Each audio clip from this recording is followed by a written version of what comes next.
Hello, नमस्ते। आप सब कैसे हैं? मैं आशा करता हूं कि आप सब अच्छे होंगे और आप सबका पढ़ाई भी सही से चल रहा होगा।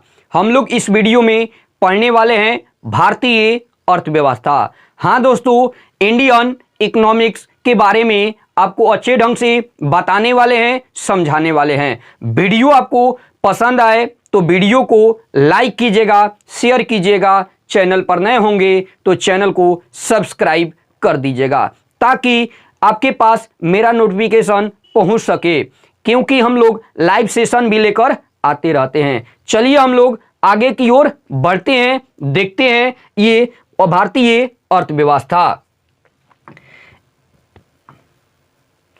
सबसे फर्स्ट नंबर में ये बुक का नाम है जीनियस। ध्यान रखिएगा, जीनियस हम लोग कवर करने वाले हैं, अच्छे ढंग से बताने वाले हैं। ये वन लिनियर ये बुक है। ये हाई स्पीड क्या है? हाई स्पीड बुक कहलाता है, जो परीक्षा उपयोगी सीरीज नंबर 5 है। परीक्षा उपयोगी सीरीज नंबर 5 है। भारतीय अर्थव्यवस्था, भारतीय अर्थव्यवस्था, भारतीय अर्थव्यवस्था को बताने वाले हैं। आपको वीडियो पसंद आए तो वीडियो को आप लोग अवश्य लाइक कीजिएगा। चलिए हम लोग आगे की ओर देखते हैं।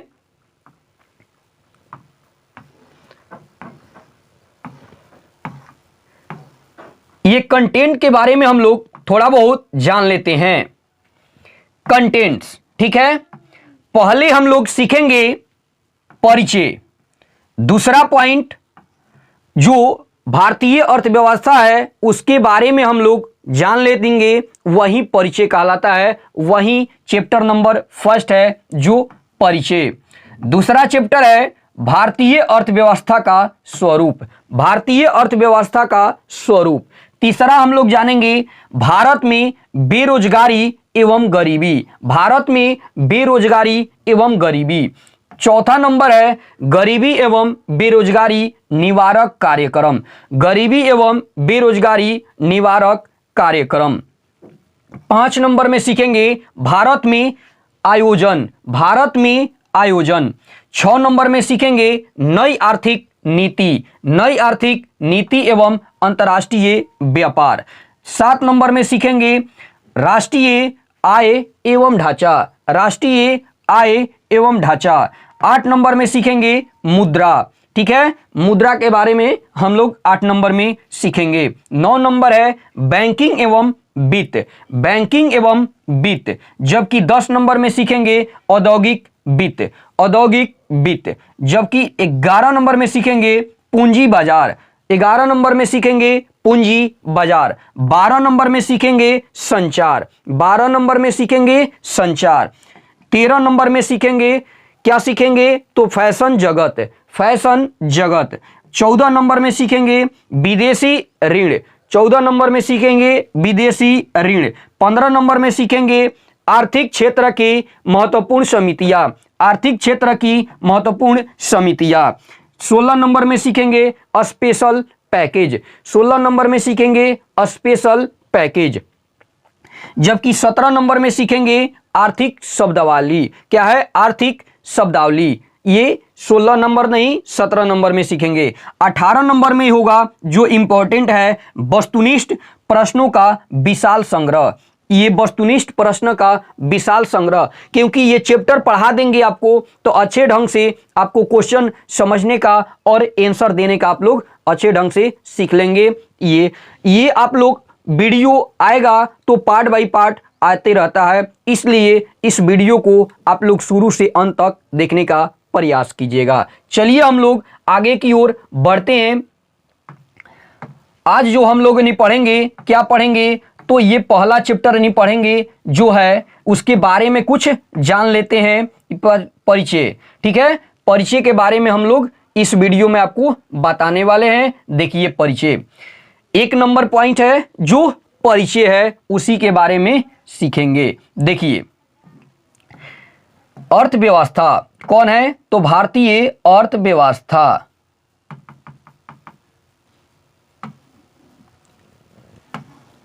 पहले हम लोग क्या सीखेंगे? तो परिचय। देखिए पॉइंट है,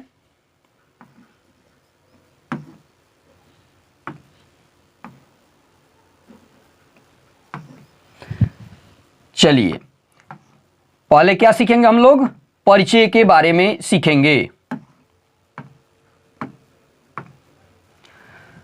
पहला जो होगा परिचय, जिसको इंट्रोडक्शन बोलते हैं। क्या बोलते हैं? इंट्रोडक्शन इंग्लिश में बोलते हैं।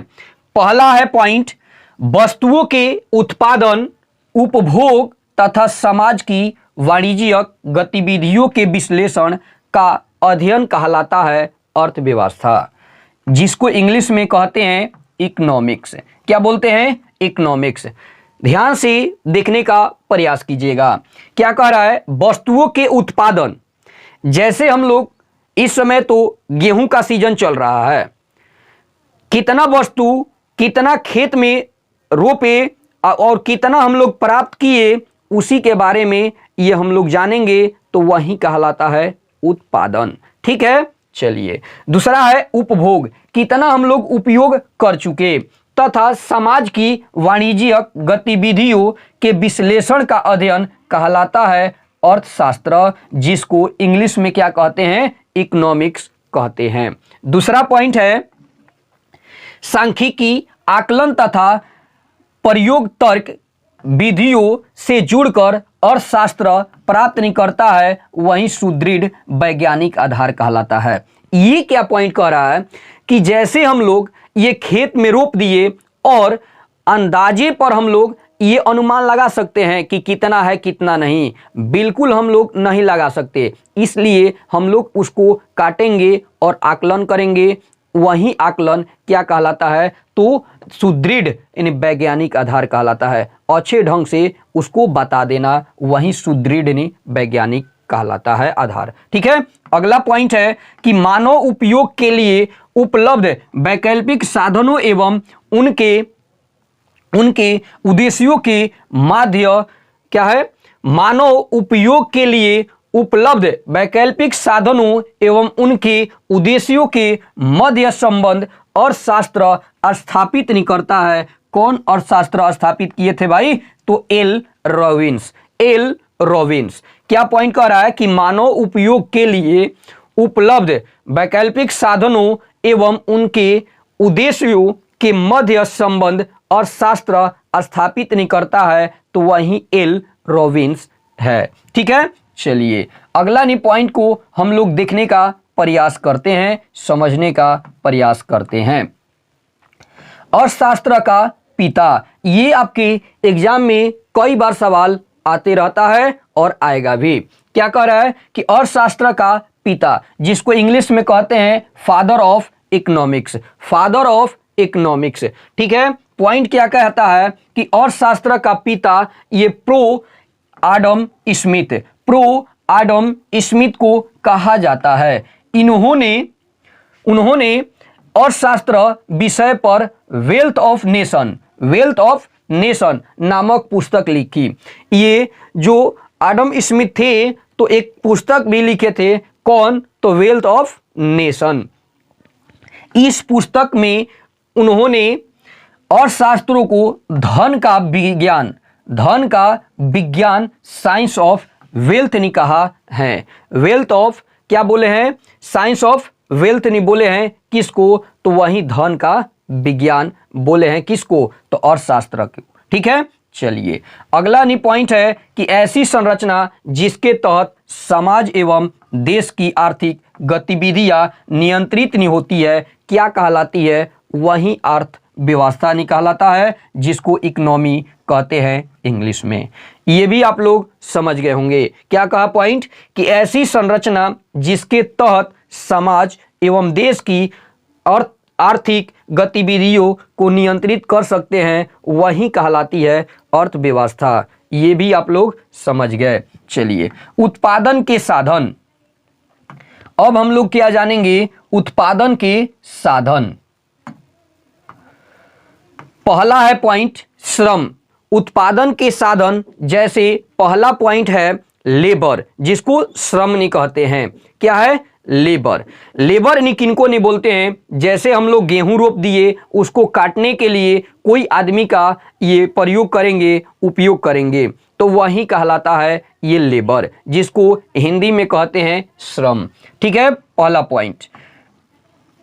अर्थशास्त्र में श्रम का अभिप्राय मानसिक एवं शारीरिक कार्य से है। ये क्योंकि मेहनती होते हैं तो वही मेहनत करते हैं लेबर लोग, वही कहलाता है ये शारीरिक रूप से। शारीरिक इसलिए क्योंकि मेहनत शरीर से न करेंगे, इसके वजह से है। ठीक है, श्रम जो अर्थशास्त्र में श्रम का अभिप्राय मानसिक एवं शारीरिक कार्य से हैं। दूसरा पॉइंट है भूमि, जिसको इंग्लिश में लैंड कहते हैं। भूमि, जिसको इंग्लिश में लैंड कहते हैं। भूमि एक विशिष्ट साधन है।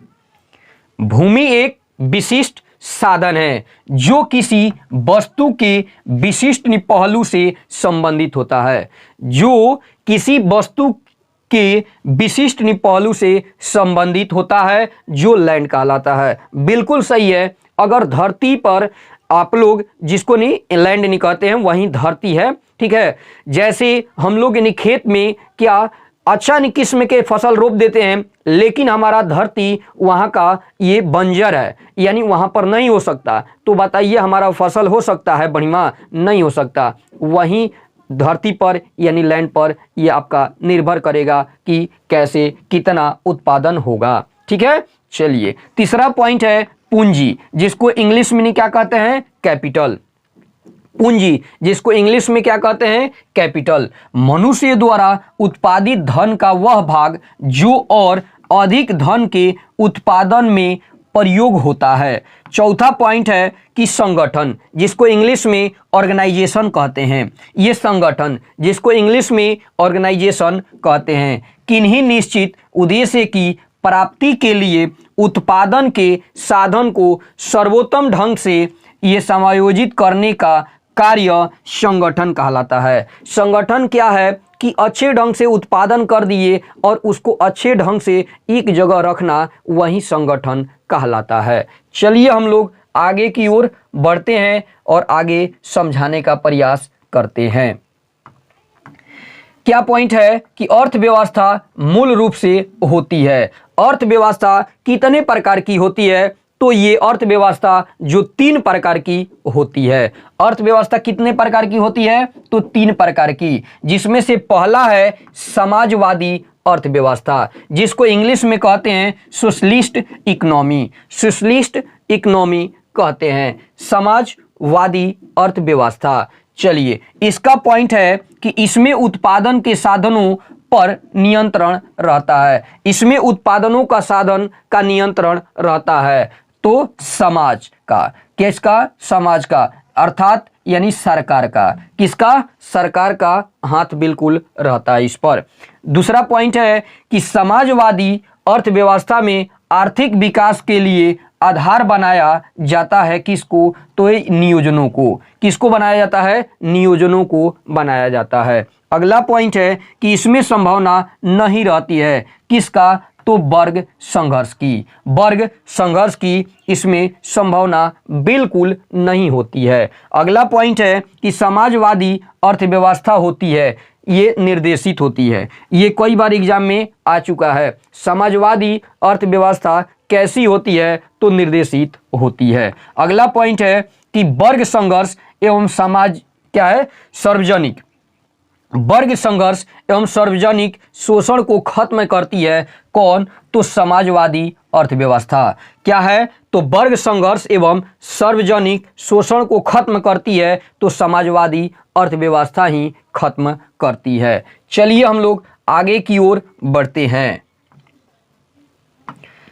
अगला पॉइंट है कि पूर्व सोवियत संघ की अर्थव्यवस्था थी। पूर्व सोवियत संघ की अर्थव्यवस्था थी। ये एग्जाम में आ चुका है, रेलवे में भी और एसएससी में भी, कि पूर्व सोवियत संघ की ये अर्थव्यवस्था कैसी थी? तो समाजवादी अर्थव्यवस्था थी। समाजवादी अर्थव्यवस्था थी। अब समाजवादी अर्थव्यवस्था के बारे में जान लेते हैं। तो समाजवादी नहीं है, साम्यवादी है। क्या? साम्यवादी अर्थव्यवस्था। साम्यवादी अर्थव्यवस्था के बारे में जानेंगे। पहला पॉइंट, साम्यवादी अर्थव्यवस्था में सभी परिसंपत्तियों पर सरकार का नियंत्रण रहता है। ये सभी प्रकार के ये किसी भी चीज हो उस पर परिसंपत्तियों पर सरकार का बिल्कुल नियंत्रण रहता है। ये पहला है। दूसरा पॉइंट है साम्यवादी अर्थव्यवस्था का उदाहरण 1985 ईस्वी के पूर्व की चीन की अर्थव्यवस्था था।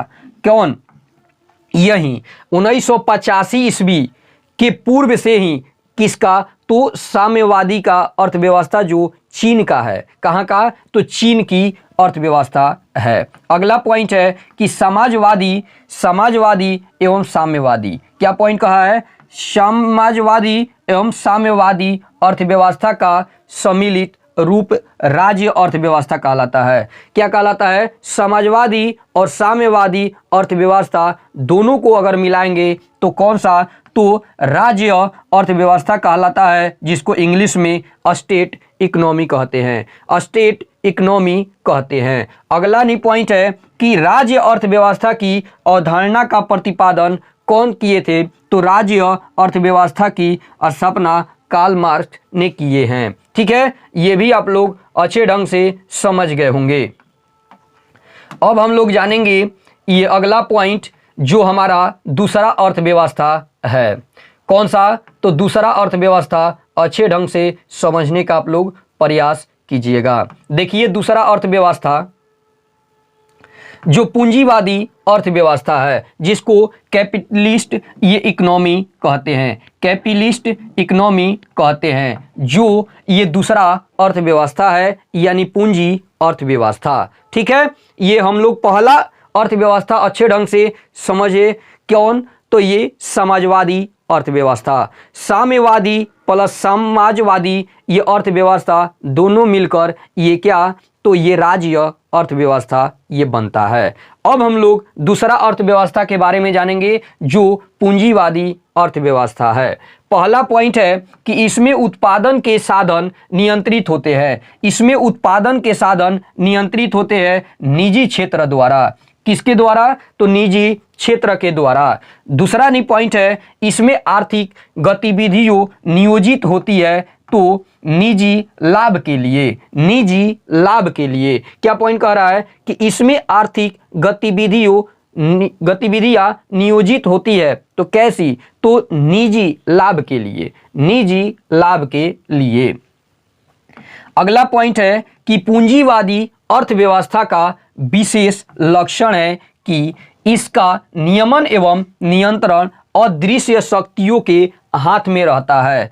तो ये मूल्य तंत्र की प्रधानता। मूल्य तंत्र की प्रधानता। अगला पॉइंट है कि इस अर्थव्यवस्था में संभावना रहती है कि वर्ग संघर्ष की अर्थव्यवस्था रहती है। ये सवाल एग्जाम में आते रहता है, क्योंकि ये पूंजीवादी अर्थव्यवस्था में वर्ग संघर्ष की ये व्यवस्था रहती है, ये संभावना अधिक होती है। लेकिन समाजवादी अर्थव्यवस्था में इसकी संभावना बिल्कुल नहीं होती है, आपको बता दिए हैं। ठीक है, चलिए वर्तमान में विश्व भर में ये प्रचलित ये बाजार अर्थव्यवस्था उदाहरण है। बाजार अर्थव्यवस्था उदाहरण है ये पूंजीवादी अर्थव्यवस्था का। किसका उदाहरण है? तो पूंजीवादी अर्थव्यवस्था का। एक पॉइंट यहां पर देखने वाली है, ये कई बार एग्जाम में आ चुका है, ध्यान देने वाली बात है। देखिए क्या कह रहा है, डॉट डॉट, ये बंद अर्थव्यवस्था। ये पॉइंट क्या कहता है? बंद अर्थव्यवस्था किसको कहते हैं? तो इस प्रकार की अर्थव्यवस्था में किसी बाहरी देश से किसी प्रकार का आयात या निर्यात दोनों नहीं होता है, उसी ही को बंद अर्थव्यवस्था कहते हैं। ये एसएससी में सीजीएल में भी पूछा था, एलडीसी में भी पूछा है और रेलवे में भी पूछा है, क्योंकि हम लोग एग्जाम देते रहते हैं तो पता चलते रहता है क्वेश्चन। ठीक है, क्या बोला कि बंद अर्थव्यवस्था किसको कहते हैं? तो ध्यान रखिएगा, किसी भी देश से ये अपना देश से आयात और निर्यात नहीं होगा, उसी को ये बंद अर्थव्यवस्था के नाम से जानते हैं। ठीक है, चलिए अगला पॉइंट है पूंजीवादी अर्थव्यवस्था का उद्गम। पूंजीवादी अर्थव्यवस्था का उद्गम यानी कहां से ये उत्पन्न हुआ। ठीक है, वहीं कह रहा है पूंजीवादी अर्थव्यवस्था का उद्गम स्रोत माना जाता है, ठीक है, वेल्थ ऑफ नेशन को, वेल्थ ऑफ नेशन को, ठीक है, एडमंड स्मिथ ने लिखे थे वहीं वेल्थ ऑफ नेशन ये बुक को, जिसको नहीं क्या बोलते हैं, अर्थव्यवस्था, यही चैप्टर है, यही किताब में भी है, ठीक है। चलिए दूसरा नी पॉइंट है कि द वेल्थ ऑफ नेशंस का प्रकाशन ये कब हुआ था, द वेल्थ ऑफ नेशन का प्रकाशन कब हुआ था भाई, तो ये 1776 ईस्वी में, 1776 ईस्वी में ही उन्होंने लिखे थे। कौन, तो एडम स्मिथ ने लिखे थे, जिनको ये अर्थव्यवस्था का पितामह कहा जाता है। ये भी आप लोग अच्छे ढंग से समझ गए। चलिए ये तीसरा पॉइंट है जो मिश्रित अर्थव्यवस्था है। तीसरा कौन है, तो मिश्रित अर्थव्यवस्था यानी मिक्स्ड इकोनॉमिक्स।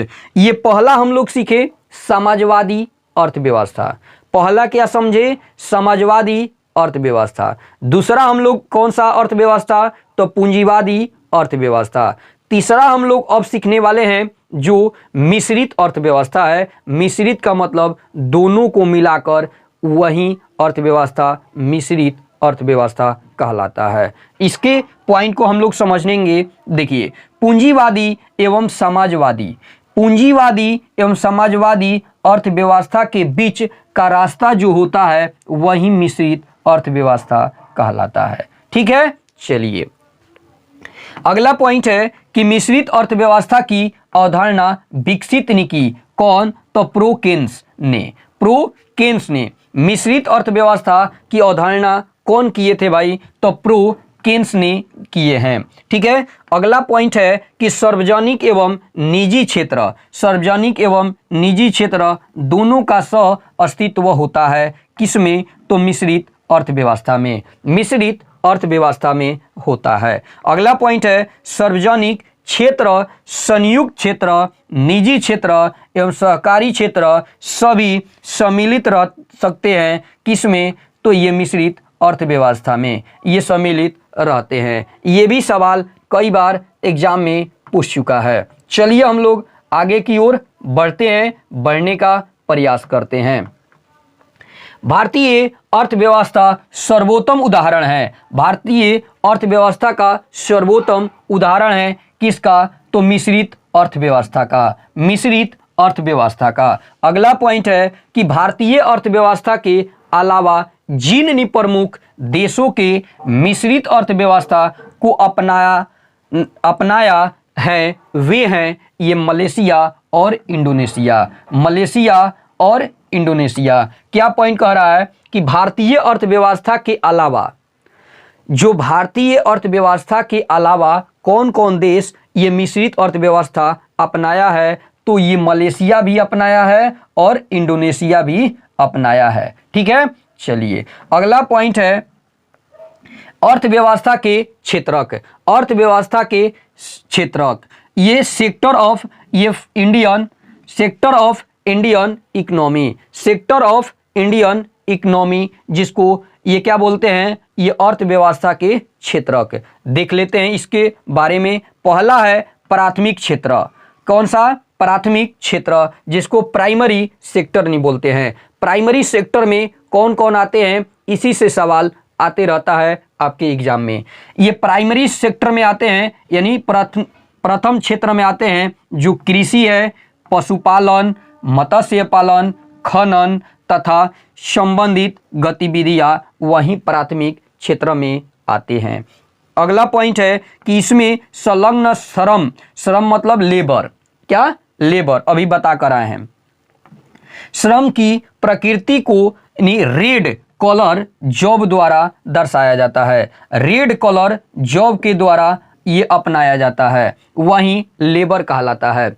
जैसे हम लोग ये देखे हैं, ये आपको ये 4 लाइन पर ये रहते हैं जो काम करते हैं, तो वर्कर होते हैं, तो उनको रेड कलर का नहीं ये शर्ट नोट पहनना पड़ता है, टी शर्ट पहनना पड़ता है, इसलिए समझ जाएंगे कि वो क्या है, तो लेबर हैं, इसलिए उन्हीं को बोला जाता है red collar job. Red collar job किसको बोलते हैं, तो लेबर लोग को बोलते हैं, यानी श्रम को बोलते हैं।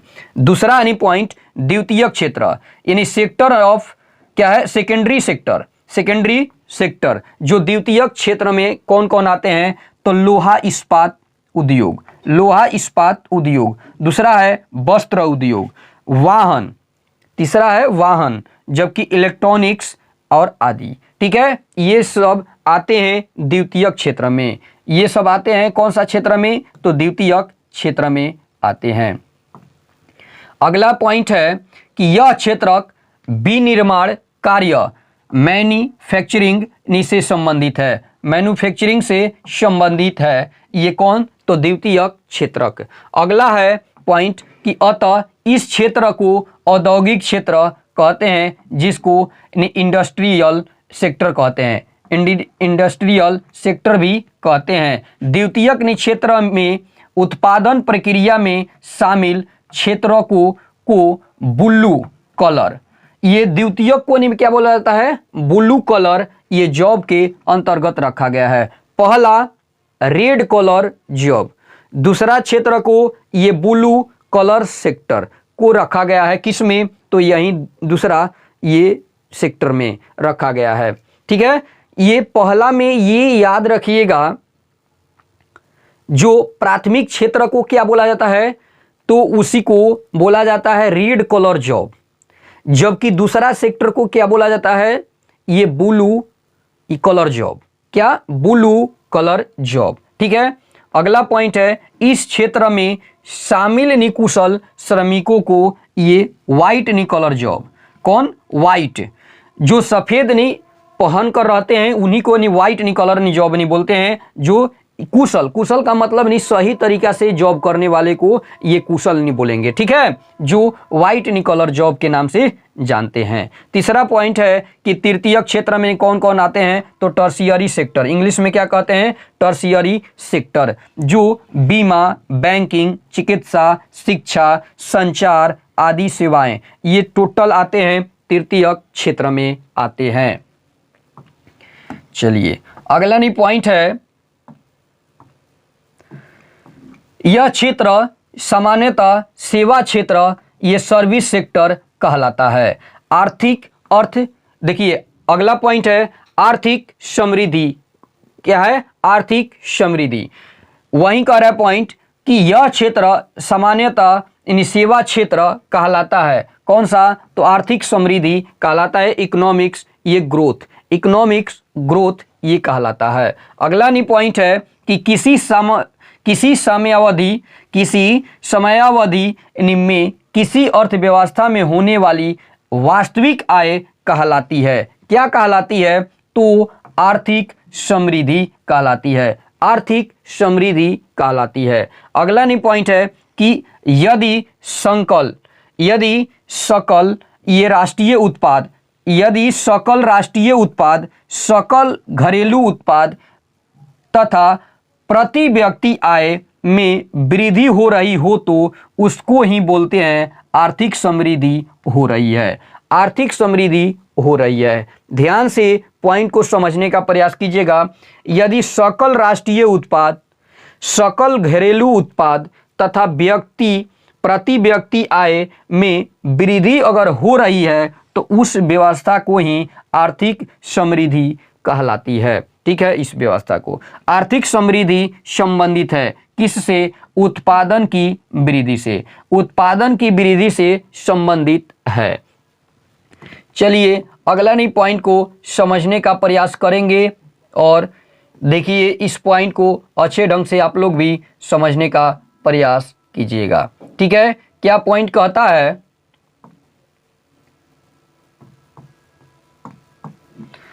ये उत्पादन की वृद्धि में होती है, उत्पादन की वृद्धि में होती है ये परिणात्मक परिवर्तन, परिणात्मक परिवर्तन। बिल्कुल नहीं, अगर फसल रोपेंगे तो उत्पादन की संख्या भी अगर उसमें अच्छा ने प्रयोग नहीं करिएगा खाद का तो उत्पादन तो अधिक होगा ना, वहीं अधिक नहीं कहलाती है जो परिणामतः ये परिवर्तन, कुछ ना कुछ तो बिल्कुल परिवर्तन होगा पहले से। ठीक है, वही कहलाता है। दूसरा पॉइंट है किसी देश की आर्थिक समृद्धि का सर्वाधिक उपयोग मापदंड होता है जो प्रति व्यक्ति वास्तविक आय है। अब क्या करेंगे, तो वही कह रहा है कि किसी देश की आर्थिक समृद्धि का अधिक सर्वाधिक उपयुक्त मापदंड जो होता है वो कैसी होती है, तो प्रति व्यक्ति वास्तविक आय मापदंड हो जाएगा, तभी तो वास्तविक आकलन कर सकते हैं। उसी व्यवस्था को प्रति व्यक्ति वास्तविक आय बोला है। ठीक है, अगला पॉइंट है, देखिए, जिसको आर्थिक विकास कहते हैं, ये इकोनॉमिक डेवलपमेंट, इकोनॉमी डेवलपमेंट वही कहलाता है, क्या, आर्थिक विकास कहलाता है। ठीक है, अगला पॉइंट है सामाजिक, सांस्कृतिक, आर्थिक, गुणात्मक एवं परिणात्मक सभी ये परिवर्तनों से संबंधित नहीं होता है, जो आर्थिक विकास कहलाता है। आर्थिक विकास का मतलब कुछ ना कुछ नहीं, हम लोग विकास तो करेंगे ना, पहले के अपेक्षा आप लोग सही तरीका से काम करिएगा तो आपका बिल्कुल विकास होगा, वही कहलाता है। देखिए क्वेश्चन क्या कह रहा है कि सामाजिक, सांस्कृतिक, आर्थिक, गुणात्मक एवं परिणात्मक सभी परिवर्तनों से संबंधित जो आर्थिक विकास कहलाता है। अगला पॉइंट है आर्थिक विकास अधिकारिता तथा क्षमता का विस्तार है, ये अमर्त्य सेन। क्या है, अमर्त्य सेन। अगला पॉइंट है कि जीवन पोषण, आत्मसमापन, सम्मान, क्या है, जीवन पोषण, आत्मसम्मान तथा स्वतंत्रता तात्पर्य है किससे, अधिकारिता तथा क्षमता के विस्तार का, अधिकारिता तथा क्षमता के विस्तार का। अगला पॉइंट है कि आर्थिक विकास गरीबी के विरुद्ध एक जंग है, कौन सा, तो महबूब उल हक की। अगला पॉइंट है कि आर्थिक विकास वास्तव में है, क्या है, तो मानव विकास। आर्थिक विकास जो होता है मानव विकास होता है कि मानव कितना ये ग्रोथ नहीं कर सकता है, कितना नहीं कर सकता है। तो जब नहीं लिए हैं जन्म तो अच्छे ढंग से ये आप लोग बढ़ने का, कोई भी सोचता है कि हम कुछ ना कुछ नहीं करें, लेकिन क्या होगा, उसका स्थिति सही तरह से नहीं हो सकता, क्योंकि स्थिति ऐसी होती है, अगर आलसी रहिएगा तो कहाँ से ग्रोथ नहीं कर पाइएगा। इसलिए नहीं बोला जाता है, कभी भी आप लोग अच्छे ढंग से पढ़ने का और किसी को समझाने का प्रयास नहीं कीजिएगा, बिल्कुल आप लोग का नहीं ग्रोथ नहीं होगा, कुछ ना कुछ तो होगा। किसी क्षेत्र में है, अगर मिस्त्री भी है तो आप लोग ने अच्छे ढंग से उसका आगे वृद्धि करने का प्रयास नहीं कीजिएगा, तभी आप लोग ग्रोथ नहीं कर पाइएगा। वही कहलाता है मानव विकास। कैसे भाई मानव का विकास नहीं होगा, ये जब तक नहीं अच्छे ढंग से कोनो काम नहीं कर पाएंगे तो विकास नहीं होगा, नहीं हो पाएगा। ठीक है, चलिए अगला पॉइंट है, क्या पॉइंट कहता है कि आर्थिक विकास की माप, आर्थिक विकास की माप ये कहता है कि अब देखिए कि आर्थिक विकास की माप के लिए वर्तमान विश्व में अपनाए जाते हैं, कौन सा, तो 5 गो तरीका अपनाए जाते हैं। कितने तरीका अपनाए जाते हैं, तो 5 तरीका अपनाए जाते हैं। पहला है जो आधारभूत और आवश्यकता, ये प्रत्यागमन, ठीक है, प्रत्यागम यही कह रहा है कि पहला पॉइंट है। ठीक है, चलिए आज हम लोग इतना ही तक नहीं समाप्त नहीं करते हैं, आगे हम लोग आगे बताने वाले हैं नेक्स्ट वीडियो में। अगर वीडियो ये पसंद आया है तो वीडियो को आप लोग लाइक कीजिएगा, शेयर कीजिएगा, चैनल पर नए होंगे तो चैनल को सब्सक्राइब कर दीजिएगा। तब तक के लिए जय हिंद दोस्तों, नमस्ते, नमस्कार।